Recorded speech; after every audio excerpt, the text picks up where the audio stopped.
नमस्कार दोस्तों, एक बार फिर से स्वागत है आपका मेरे चैनल पे। आज हम बात करने जा रहे हैं एक और नए आईपीओ की, जो कि 25 सितंबर से ओपन वाला है, ओपन होने वाला है दोस्तों। तो उसके बारे में डिटेल डिस्कशन करेंगे। उसका नाम है JSW इंफ्रास्ट्रक्चर आईपीओ दोस्तों। तो JSW को बहुत लोग जानते होंगे, तो JSW स्टील के नाम से भी है। तो ये इनका इंफ्रा का आईपीओ है। JSW काफ़ी बड़ी कंपनी है और जो डीलिंग करती है कार्गो में, शिपयार्ड में, तो इसमें ये लोग डील करते हैं। तो इस आईपीओ का डिटेल रिव्यू करेंगे, जानेंगे इसके फाइनेंशियल पैरामीटर कितने स्ट्रांग है, हमें अप्लाई करना चाहिए या नहीं करना चाहिए, कंपनी कहाँ स्टैंड कर रही है, ये सब। पर उससे पहले वीडियो को लाइक, शेयर और सब्सक्राइब करना बिल्कुल ना भूलिए दोस्तों। और अब चलते हैं आगे। तो अब बात करते हैं JSW इंफ्रास्ट्रक्चर लिमिटेड आईपीओ की, जो कि इसी वीक में, मतलब नेक्स्ट वीक में ओपन होने वाला है 25 सितंबर से दोस्तों। तो ये कंपनी जो इनकॉर्पोरेट हुई है दोस्तों, वो हुई है 2006 में दोस्तों। ये कंपनी इनकॉर्पोरेट हुई है और ये बेसिकली डीलिंग करती है cargo, storage solution and logistic services. The company develop and operating ports and port terminal under port confession. तो इसमें ये काम करती है दोस्तों बेसिकली। तो बेसिकली ये कंपनी जो है दोस्तों, वो पोर्ट्स में काम करती है और ये कार्गो के जो शिपमेंट होते हैं उसको करती है, उसको डाउनलोड करना और क्या कहते हैं, इधर भेजना। तो इस टाइप से ये जो है काम करती है डिलीवरी का। दोस्तों, JSW infrastructure limited is a part of the JSW group का। ये JSW ग्रुप का एक पार्ट है। The company partner with JSW group customers related parties to pressure growth initiative. JSW Infrastructure is the second largest commercial port operator in the country in terms of cargo handling capacity in financial year 2022। तो 22 के हिसाब से, financial 22 के हिसाब से ये second largest commercial port operation company है in India. The company currently handling various types of cargoes including dry bulk, break bulk, liquid bulk, gases and containers. The company currently handle cargo also including thermal coals other than the thermal coal, iron और sugar, urea, steel product, rock, phosphorus और मोसलेन, gypsum, batteries और क्या कहते हैं, Latin, eleven oil और LNG, PLG and container. तो इस type में दोस्तों ये सारा जो है बल्क में ऑर्डर डिस्ट्रीब्यूट करती है और उसको लेके एक यहाँ से दूसरे तक लेके जाती है। तो बेसिकली शिपमेंट में भी ये काम करती है कंपनी। तो अब बात करते हैं कंपनी की प्रेजेंट कहाँ कहाँ है। तो company has present across India with non major ports location, जहाँ नॉन मेजर पोर्ट लोकेशन है in Maharashtra and port terminal located at major port across the industrial region, जैसे कि गोवा और कर्नाटका जो post on the west coast में है वहाँ, and Orissa and Tamil Nadu on the east coast region. तो वेस्ट कोस्ट में गोवा और कर्नाटका है और ईस्ट कोस्ट में उड़ीसा और तमिलनाडु पे ये काम कर रही है।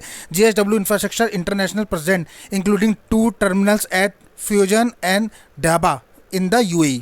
तो वहाँ भी इनका दोस्तों काम चल रहा है, यानी UAE में भी इनके 2 पोर्ट्स हैं और इंडिया में इनके 4 पोर्ट्स हैं, जिसमें गोवा, कर्नाटका और दूसरा उड़ीसा और तमिलनाडु में है। तो जैसा कि आप पिक्चर में भी देख रहे होंगे दोस्तों, बिल्कुल कार्गो का इनका काम है। तो कार्गो में ये ले जाना, सामान को इधर ले जाना, उधर ले जाना, तो इस टाइप से ये लोग करते हैं। और बेसिकली जो इनके टर्मिनल हैं वहाँ से ये लोग लेके जाते हैं पोर्ट लोकेशन से, जहाँ भी पोस्टर होते हैं, सी कोस्ट एरिया होता है, वहाँ से ये लोग सामान को अपलोड और डाउनलोड करते हैं। अब बात करते हैं तो JSW infra limited operation in 9 port consistent in the India and across handling capacity 158 MTPA। जून 30 तक की रिपोर्ट है। और अगर बात करें तो हैंडलिंग कैपेसिटी इंडिया में ग्रोथ इनका CAGR निकल के आ रहा है 15% के लगभग, जो कि आप 2021 से लेकर 2023 तक कंटिन्यूसली बना हुआ है। पिछले 3 सालों से 15% का CAGR कंपनी दे रही है दोस्तों। तो काफ़ी अच्छा CAGR है अगर CAGR की बात करें तो।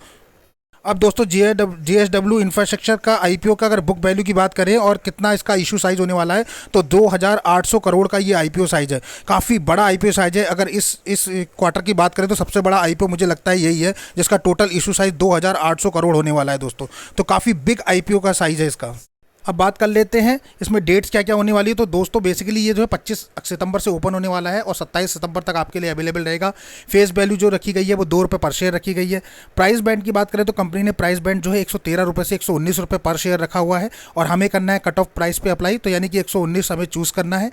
लॉट साइज होने वाला है 126 शेयर का लॉट साइज है। टोटल इशू साइज़ की बात करते हैं तो तकरीबन 2800 करोड़ का इशू साइज है दोस्तों, और सबका सब फ्रेश इशू है, यानी कुछ भी ऑफर फॉर सेल नहीं है। तो ये कंपनी के लिए एक बहुत ही मेजर पैरामीटर होता है, जहां कंपनी बहुत स्ट्रॉन्ग फिलर दे रही है कि पूरा का पूरा न्यू इशू है। अब बात करते हैं इंपॉर्टेंट डेट्स की कि यहाँ क्या कौन कौन सी इंपॉर्टेंट डेट्स है।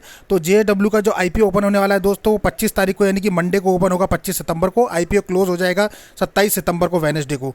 बेसिस ऑफ अलॉटमेंट, अगर आपको अलॉटमेंट मिलता है तो वो 3 अक्टूबर को आपको मिल जाएगा। और अगर अलॉटमेंट नहीं मिलता है तो जो है रिफंड आपके अकाउंट में इनिशिएट हो जाएंगे, वो 4 अक्टूबर को आपके अकाउंट में इनिशिएट हो जाएंगे। वहीं बात करते हैं अगर आपको मिलता है आईपीओ, तो जो डीमेट अकाउंट में आपके शेयर क्रेडिट की डेट है वो होने वाली है दोस्तों 5 अक्टूबर। तो यानी 5 अक्टूबर थर्सडे तक आपके डीमेट अकाउंट में शेयर क्रेडिट हो जाएंगे। और आईपीओ की लिस्टिंग जो है वो 6 अक्टूबर को फ्राइडे के दिन होगी 2023, 6 अक्टूबर 2023 को ये एनएससी बीएससी दोनों पे लिस्ट हो जाएगा। कट ऑफ टाइम की बात करते हैं तो 5 बजे, यानी कि 27 सितंबर से 5 बजे से पहले पहले हमें इसमें अप्लाई कर देना है दोस्तों। तो हमें याद रखना है 27 सितंबर बिफोर 5 PM से पहले पहले अप्लाई करना है। अब लॉट साइज़ की बात करते हैं तो 126 शेयर का लॉट होने जा रहा है दोस्तों। रिटेल कैटेगरी में एक लॉट 126 शेयर का है, जिसके लिए पे करने हैं 14,994 रुपये। वहीं रिटेल कैटेगरी में मैक्सिमम 13 लॉट का साइज है, जिसमें 1638 शेयर आएंगे, 1,94,000 पे करना है। स्मॉल एचएनआई कैटेगरी में 14 लॉट का है, जिसमें 1764 शेयर हैं, 2 लाख रुपये पे करने हैं, 2,09,000। स्मॉल एचएनआई मैक्सिमम में 66 लॉट का है, जिसमें 8,316 शेयर मिलेंगे, 9,89,000। और बिग एचएनआई में 67 का लॉट है, 8,442 शेयर, 10,04,598 रुपये आपको पे करने हैं। तो इस टाइप से ये लॉट्स का है। अब कंपनी होल्डिंग की बात कर लेते हैं, किसके पास कितनी होल्डिंग है। तो कंपनी के प्रमोटर की अगर होल्डिंग की बात करें तो उसके प्रमोटर हैं mister Sanjal Jindal and mister Sajjan Jindal family trust are the promoter of the company. तो संजन जिंदल जो है, जिंदल फैमिली, उनकी पूरी प्रमोटर है इस कंपनी के। शेयर होल्डिंग अगर प्री इशुएंस की बात करें तो 96.42% उनके पास है।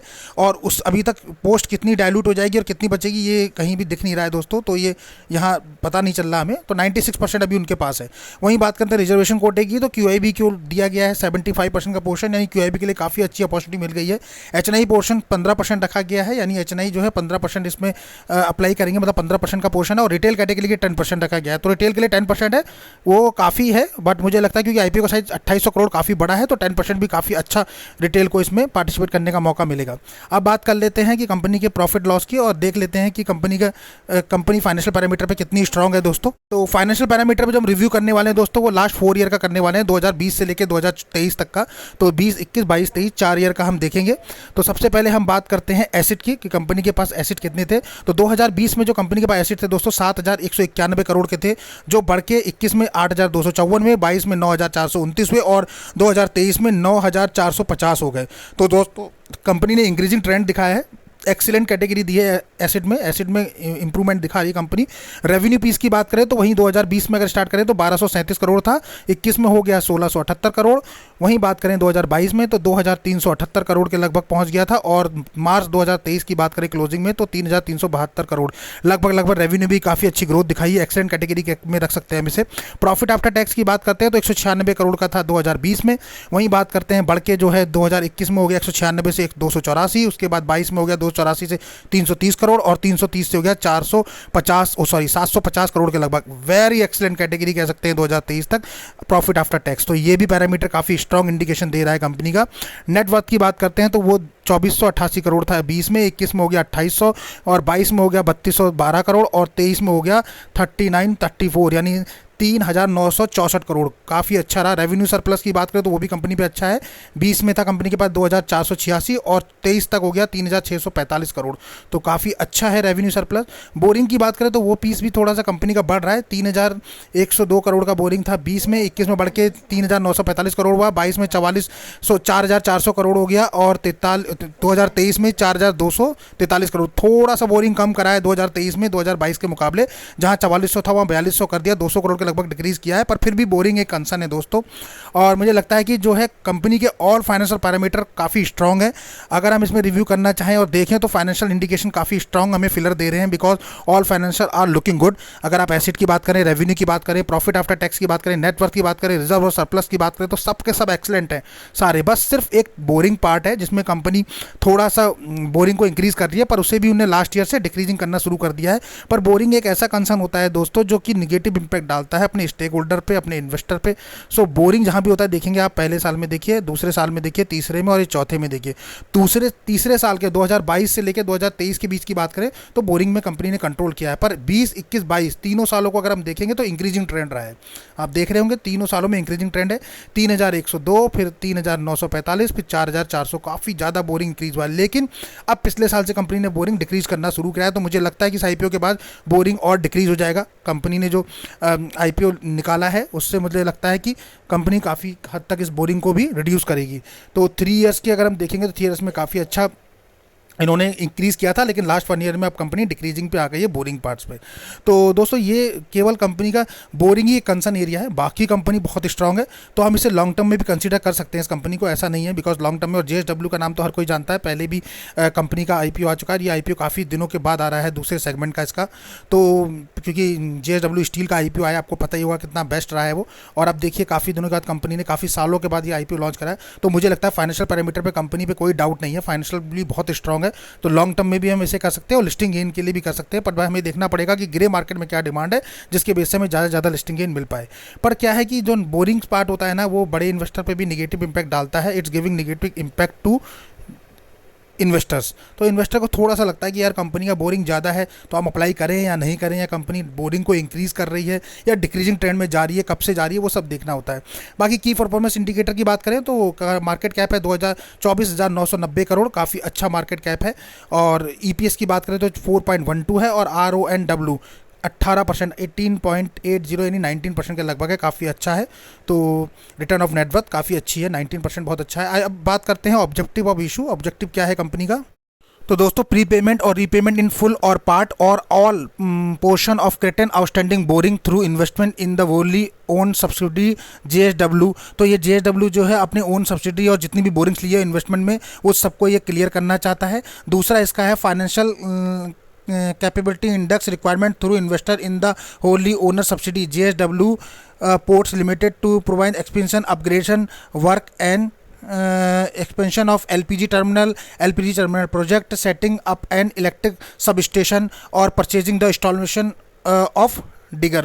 तो इस टाइप से ये एलपीजी और एलपीजी टर्मिनल बनाने वाला है, इलेक्ट्रिसिटी के लिए करने वाला है, उसके लिए ये रेस कर रहा है फंड। और लास्ट है इसका थर्ड, जनरल कॉर्पोरेट पर्पस। तो जनरल कॉर्पोरेट पर्पस के लिए तो बेसिकली कंपनी जो है काफ़ी अच्छा काम करने वाली है, और उसके लिए उसने ये रेस किया है फंड। अब ग्रे मार्केट प्रीमियम की बात करें कि वहाँ क्या डिमांड है, तो ग्रे मार्केट में अभी तो काफ़ी बहुत अच्छी डिमांड नहीं है दोस्तों। अगर हम बात कर रहे हैं तो आईपीओ जो है वो अपकमिंग आईपीओ है, और क्या कहते हैं प्राइस इसका 119 रुपये रखा गया है। वहीं जीएमपी की बात करें तो 15 रुपये चल रही है, 134 एस्टिमेटेड लिस्टिंग दिखा रहा है, तकरीबन 12% 13% का प्रॉफिट आज की डेट में दिख रहा है।